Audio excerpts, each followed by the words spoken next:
Hi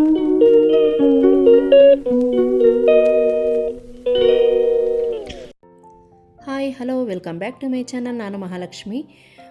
ಮನೆ ಕೆಲಸ ಎಲ್ಲ ಮುಗಿಸಿ ಸ್ನಾನ ಮುಗಿಸಿ ಬಂದೆ. ಅಷ್ಟರಲ್ಲಿ ಮನೆಯವರು ಪೂಜೆ ಎಲ್ಲ ಮಾಡ್ತಾಯಿದ್ರು. ಸೊ ಪೂಜೆ ಎಲ್ಲ ಮುಗಿಸಿ ಇವಾಗ ಹೊರಗಡೆ ಹೊರಟ್ವಿ. ಫ್ರೆಂಡ್ಸ್, ಇವತ್ತು ನಮಗೆ ಒಂದು ವಿಶೇಷವಾದ ದಿನ. ಕೊನೆ ತನಕ ವಿಡಿಯೋ ನೋಡಿ ಗೊತ್ತಾಗುತ್ತೆ. ಮೊದಲು ದೇವಸ್ಥಾನಕ್ಕೆ ಹೋಗ್ಬಿಟ್ಟು ಹೋಗೋಣ ಅಂತ ದೇವಸ್ಥಾನಕ್ಕೆ ಹೊರಟ್ವಿ. ಹೋಗೋ ದಾರಿನಲ್ಲಿ ಹಾಗೆ ದೇವಸ್ಥಾನಕ್ಕೆ ಅಂತ ಪೂಜೆ ಸಾಮಾನು ತೊಗೊಬರೋಕ್ಕೆ ಅಂತ ನಮ್ಮ ಮನೆಯವರು ಹೋದರು. ಪೂಜೆ ಸಾಮಾನು ತೊಗೊಂಡು ಈಗ ದೇವಸ್ಥಾನದ ಕಡೆ ಹೊರಟ್ವಿ. ಇದೇ ನೋಡಿ ದೇವಸ್ಥಾನ. ಮೊದಲಿಗೆ ನಮಸ್ಕಾರ ಹಾಕಿ ದೇವಸ್ಥಾನದ ಒಳಗಡೆ ಹೋದ್ವಿ. ಪೂಜಾರಿ ಮನೆ ಅಲ್ಲೇ ಪಕ್ಕದಲ್ಲೇ, ಅವರು ಇರಲಿಲ್ಲ. ನಮ್ಮ ಮನೆಯವ್ರು ಹೋಗಿ ಅವ್ರನ್ನ ಕರ್ಕೊಂಡು ಬಂದರು. ಈ ದೇವಸ್ಥಾನದಲ್ಲಿ 3 ದೇವರು ಒಟ್ಟಿಗೆ ಇದೆ. ಒಂದು ಗಣೇಶ, ಹಾಗೆ ಬಸವಣ್ಣ ದೇವರು ಮತ್ತು ಸುಬ್ರಹ್ಮಣ್ಯ ಸ್ವಾಮಿ. ಈ 3 ದೇವರುಗಳು ಈ ಒಂದೇ ದೇವಸ್ಥಾನದಲ್ಲಿದೆ.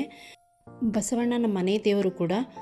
ಪೂಜೆ ಎಲ್ಲ ಮುಗಿದ ಮೇಲೆ ಹಾಗೆ ಪೂಜಾರ ಹತ್ರ ಆಶೀರ್ವಾದ ಪಡ್ಕೊಂಡ್ವಿ. ಇದು ನವಗ್ರಹ ಹತ್ರನೂ ಕೂಡ ಪ್ರದಕ್ಷಿಣೆ ಹಾಕಿ ಈಗ ಹೊರಟ್ವಿ. ಈಗ ಮತ್ತೊಂದು ದೇವಸ್ಥಾನಕ್ಕೆ ಹೋಗಬೇಕು. ನಾನು ಹೇಳ್ತಾ ಇರ್ತೀನಲ್ಲ, ಯಾವಾಗಲೂ ಹೋಗ್ತಾ ಇರ್ತೀನಿ ಆ ದೇವಸ್ಥಾನಕ್ಕೆ ಅಂತ. ಆ ದೇವಸ್ಥಾನಕ್ಕೆ ಯಾವ ದೇವಸ್ಥಾನ ಅಂತ ಗೊತ್ತಾಗಿರಬೇಕು ಅನ್ಕೋತೀನಿ. ನೋಡಿ, ಆಂಜನೇಯ ಸ್ವಾಮಿ ದೇವಸ್ಥಾನ. ಇದು ಅಲ್ಲೇ ಸ್ವಲ್ಪ ನಮ್ಮ ಮನೆ ಹತ್ರದಲ್ಲೇ ಇರೋದು. ಯಾವಾಗಲೂ ನಾನು ಅಲ್ಲಿ ಹೋಗ್ತಾ ಇರ್ತೀನಿ. ದೇವಸ್ಥಾನಕ್ಕೆ ಹೋಗಿ ಅಲ್ಲೇ ಪೂಜೆ ಎಲ್ಲ ಮುಗಿಸ್ಕೊಂಡು ದೇವರ ಆಶೀರ್ವಾದ ಪಡ್ಕೊಂಡು ಸ್ವಲ್ಪ ಹೊತ್ತು ಅಲ್ಲೇ ಕೂತಿದ್ದು ಆಮೇಲೆ ಹೊರಟ್ವಿ. ಇದು ಅಲ್ಲೇ ಇರೋದು ದೇವಸ್ಥಾನ. ಮಗ ಹಾಗೆ ಫ್ರೈಡ್ ರೈಸ್ ಗೋಬಿ ತಿನ್ನಬೇಕು ಅಂದರು, ತಿನ್ನಿಸ್ಕೊಂಡು ಹೊರಟ್ವಿ. ಇದು ನನ್ನ ಮಕ್ಕಳು ಸ್ಕೂಲ್ನಲ್ಲಿ ಈ ವಿಶೇಷವಾದ ದಿನಕ್ಕೆ ನಾವು ಕೊಡಬೇಕು ಅಂತ ಹೇಳಿ ಡ್ಯಾಡಿ ಕೈಲಿ ಸ್ವೀಟ್ಸು, ಚಾಕ್ಲೇಟ್ಸು ಎಲ್ಲ ತೊಗೊಂಡು ಬೆಳಗ್ಗೆನೇ ಸ್ಕೂಲ್ನಲ್ಲಿ ಹಂಚಿದ್ರು. ಫ್ರೆಂಡ್ಸ್, ಇವತ್ತು ನಮ್ಮ ವೆಡ್ಡಿಂಗ್ ಆ್ಯನಿವರ್ಸರಿ.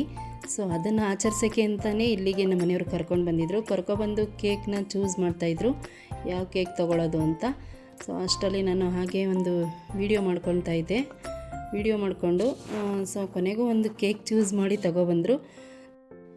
ಆ ಕೇಕ್ನ ಇಬ್ಬರೂ ಸೇರಿ ಕಟ್ ಮಾಡಿ ಇವತ್ತಿನ ವೆಡ್ಡಿಂಗ್ ಆ್ಯನಿವರ್ಸರಿನ ಆಚರಿಸ್ಕೊಂಡಿದ್ದಾಯಿತು.